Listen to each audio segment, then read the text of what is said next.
คือคำว่าคู่มีความหูในการสิทธิสอนเป็นนักวิศา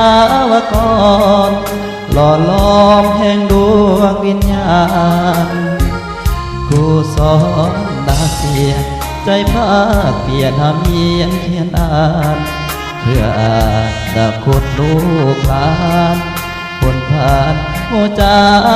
ลาลังน้ำใจของคู่ต้องอดสู้อยู่ทุกแห่งหนสร้างความมานาอดทนสู่สนให้สมใจหวังมูลเสือคู่คำน้ำเป็นจิตหมายมวลสร้างมุมหนึ่งคือเพื่อข้ามฟังไต่ตามทางแห่งการศึกษากูเอ๋ยต้องขอส่งเสยผลงานเพิ่งเรียนนักกันนานลำคาญก็ยังอดสางยอมเสียสละเดินตามฝักลาดน้ำพาทุ่งเจแห่งปัญญาเดินหน้าให้ตามหน้าที่คือคำว่าคู่ยังฟังอยู่ตลอดชีวิตตราบใดบอกขอได้มีถึงมีสิ่งอันเป็นไปจะหาสินายคู่กลุ่มแสนภูมิใจสอนนักเกียรติให้เดินก้าวไปนี่คือเป้าหมายคือค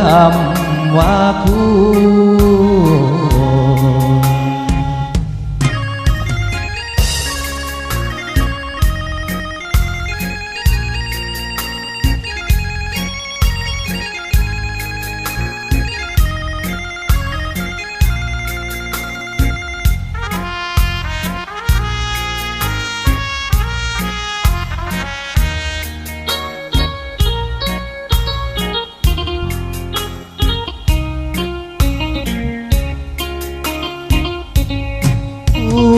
เอ๋ยต้องขอ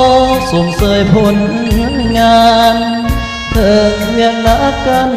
นานลำคาญก็อยากอดสายอมเสียสละเดินตามผักลาดน้ำพาทุ่มเทเพื่อแห่งปัญญาเดินหน้าให้ตามหน้าที่คือคำว่าคู่ยังฟังอยู่ตลอดชีวิตตราบใดบอกขอได้นี้ถึงมีสิ่งอันเป็นไปจะหาสินายคู่ผู้แสนภูมิใจสอนนักเกียรติให้เดินก้าวไป